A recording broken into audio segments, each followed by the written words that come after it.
মানুষটারে গিয়া যদি আপনি গরত্তল করিয়া দেন, আল্লাহ রাব্বুল আলামিন কাল কিয়ামতের মাঠে আপনারে বেহেশতটা বালাখানা দিবা। জুরে হোক সুবহানাল্লাহ।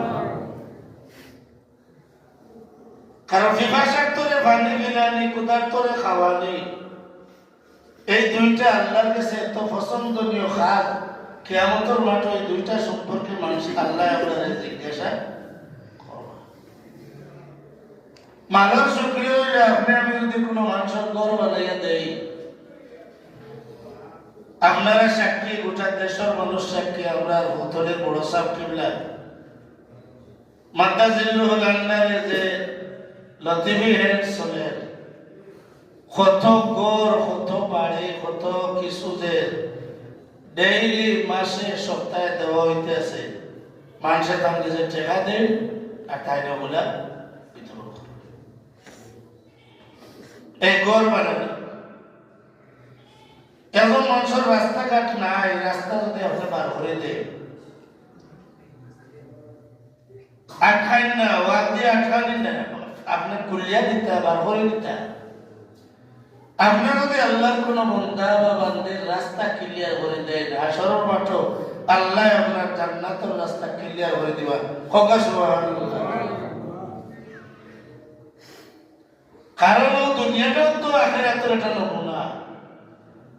নবীজি পরিষ্কার কইছেন, আর দুনিয়াও মাজরাতুল আখিরাত, দুনিয়াটা হইল আখিরাতের কৃষিক্ষেত্র। ও দুনিয়াতে আপনি জেলা চলবা, আপনারে আল্লাহ রাব্বুল আলামিন হাসরের মাঠে ওলাও জানাইবা। এর লাগে যারা সরল সোজা মানুষ আমরা লইয়া ডক তামসা করি, কই জানি তারা দুনিয়াতে জেলা হাসরের মাঠে ওলা। বহুত মানুষের কিয়ামতের ময়দানে আল্লাহ রাব্বুল আলামিনের ভাই অটোমেটিক ছাড়ি দিবা, কইবা যাও রে বন্দা হল, দুনিয়া তো তোমরা গরম ঠান্ডা বুঝছো না, আজ হাসরের মাঠে তোমরা লগে আমার কোনো হিসাব নাই। তোমরা সরল সোজা সোজা সাজা বন্দা যারা আসলাই, তোমরা বেলা হিসাব ব্যস্ত।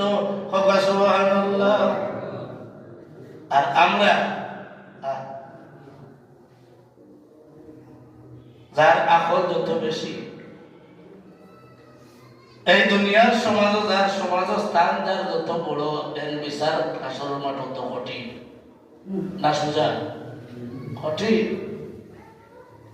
আমরা যারা হুজুর হিসেবে আপনারা সামনে আছি, ওজন বইয়া ওয়াজ করিয়া কিয়ামতের মাঠে আল্লাহ জিজ্ঞাসা, তুমি যা ওয়াজ করছিলে পয়লা খরচ তুমি ইনে আমল করছিলে,